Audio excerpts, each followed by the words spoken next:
말이 시가 된다는 말이 있습니다. 어찌해서 땅을 디디고 사는 우리가 어찌하여서 정말 우리 조물주 위에 건물주라는 말을 이렇게 겁없이 사용하는지 모르겠습니다. 이 겁없는 말이 결과적으로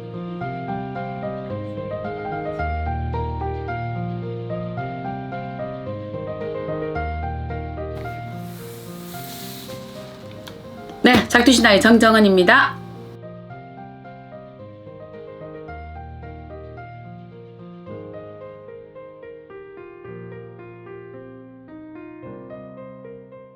그 옛날에는 그랬죠. 우리가 책에서 한번 읽었던 내용 중에 그런 게 있었잖아요. 어느 마님이 자식이 예쁜 따님을 놓으셨는데 너무 이뻐서 아가가 너는 어떤 인연으로 나에게 왔니? 그러니까 그 아기가 여자아기가 그랬죠. 저는 전생에 마님의 여종이었는데 심부름을 시켰는데 마님이 나한테 심부름값 3푼을 준다고 하셨는데 안 주셔서 저 그 빚 받으러 왔어요. 이랬더니 진짠가 참인가 해서 머리맡에 4푼을 딱 줬더니 그 아이가 그대로 죽었다 이랬거든요. 그 후로 나왔던 말이 자식은 빚 받으러 왔다 그 말이었거든요. 그런데 요즘은 빚 받으러 왔다라고 말하기에는 좀 그렇지 않을까요? 요즘은 역순이라는 것도 조금 일어나고 있는 시대니까요. 이게 왜 그러냐면 빚을 받으러 왔다라기보다는 옛말에 어른들이 그러셨잖아요. 자식과 부모의 사랑이든 어떤 거든 간에 사랑은 내리사랑이라고요. 그러면 부모가 자식을 사랑하고 할아버지가 손녀를 사랑하고 요거는 내려가는 사랑이거든요. 물이 아래로 내려가는 것처럼요. 물은 모든 만사를 거슬러 가기보다는 물은 모든 걸 수용하잖아요. 돌이 있으면 비껴가든지 둘러가고 우리가 물 자체를 이래 보세요. 수용해서 둘러가고 거쳐가고 이래가지고 물은 부딪히는 어떤 행세를 굉장히 싫어할 거예요. 그래서 내리사랑 물과 같이 흘러가더라 이렇게 표현을 하시거든요. 그런데 이 내리사랑이기 때문에 어쩌면 조건 없는 사랑이라서 빚 받으러 왔다라고 말씀을 하시는 것 같습니다. 그런데 자식에게 우리가 부모가 어떤 걸 받겠다고 그 사랑을 이 부모가 하시는 분들은 제가 알기로는 없지 않을까 봅니다. 간혹 그 집안에 이름 있는 자손이 이 집안에 3대를 거쳐 4대를 거쳐 태어날 때 거의 보면 3대 4대에서 거쳐 나올 때 이런 자손들이 나오죠.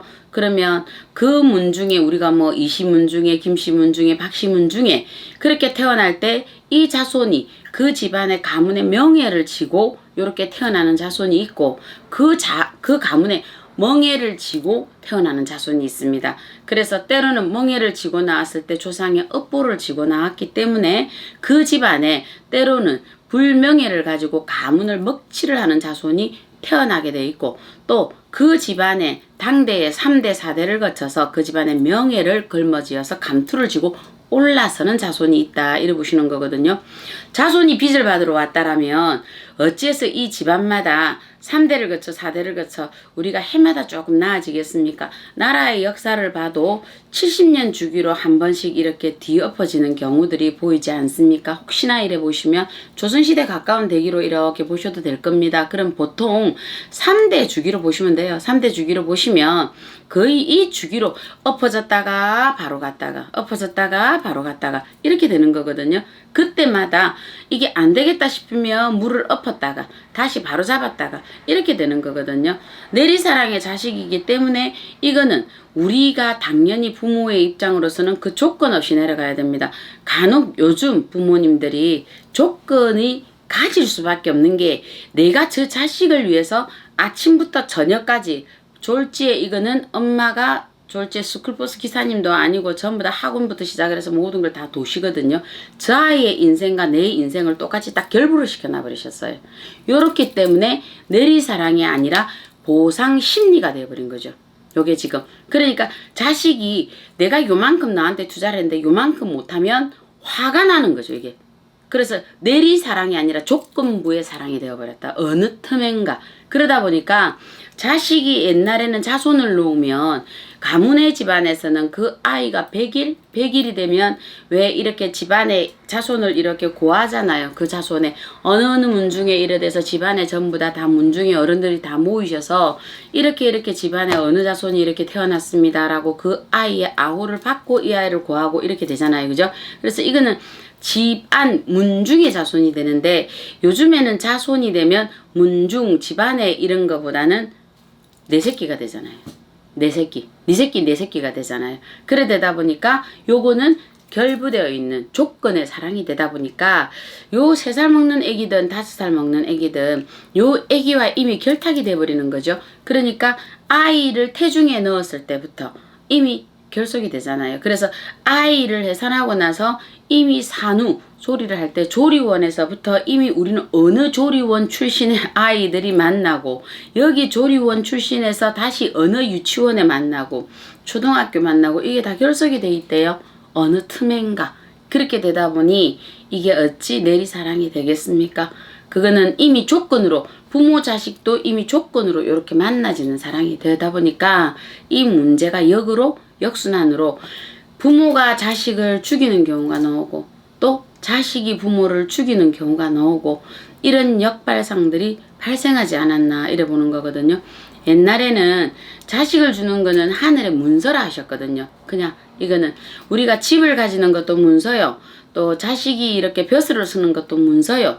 또 우리가 어떤 지금 같은 경우에는 차문서도 문서요 이랬거든요. 그런데 그 중에 제일 큰 문서가 자식을 주는 문서라 하셨거든요. 근데 지금은 제일 큰 문서를 자식이 문서라 안 보대요. 건물주 위에 조물주 위에 건물주라면서요.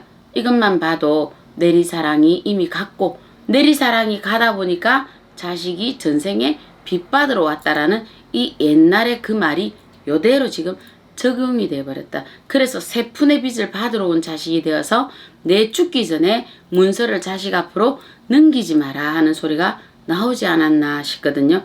요거는 이미 너무 많이 뱃속에 들어올 때 아들입니까 딸입니까 좋은 달은 언제입니까 좋은 날은 언제입니까 어느 의사 선생님한테 가서 해산을 받아야 되겠습니까 말아야 되겠습니까 산후를 놓고 나면 산후조리원은 어느 출신으로 가서 어느 분이 어느 이쪽으로 모이는데 여기에 가야 되겠습니까 21일간 산후조리원에 몇 천만 원을 하는 여기를 졸업해야 되겠습니까 우리 아이는 이쪽 산후원 조리원 출신입니다 이쪽 유치원 출신 이게 지금 우리가 어쩌면 자식에게 이미 조건을 달았기 때문에 그 자식은 당연히 조건을 달고 부모에게 이 빚을 받으러 들어오는 겁니다. 그래서 내리사랑은 없어지고 빚 받으러 온 자식만이 하늘에서 줄줄이 내려보낸 것 같습니다. 말이 시가 된다는 말이 있습니다. 어찌해서 땅을 디디고 사는 우리가 어찌하여서 정말 우리 조물주 위에 건물주라는 말을 이렇게 겁없이 사용하는지 모르겠습니다. 이 겁없는 말이 결과적으로 우리는 이 땅속에 이 지신 땅속에 있는 이 사람들에게 모가지 잡혀서 살아가고 있는 것 같습니다. 그래서 이 말은 농담삼아라도 정말 쓰지 말았으면 좋겠습니다. 이것이 곧 우리가 자식들에게 내 건물을 넘겨줌에 동시에 나는 자식에게 매가지 잡혀서 또 살아가게 될 것이라는 걸 분명히 기억하셨으면 좋겠습니다. 세 푼의 빚을 받으러 가는 여자아이가 아니라 정말 나의 자식에게 끊임없이 주는 물과 같은 내리사랑을 하는 그런 사랑을 주는 부모가 될 수 있는 조건 없는 부모가 되셨으면 저 그렇게 바라는 게 신의 사랑인 것 같습니다. 네, 작두신당의 정정은이었습니다.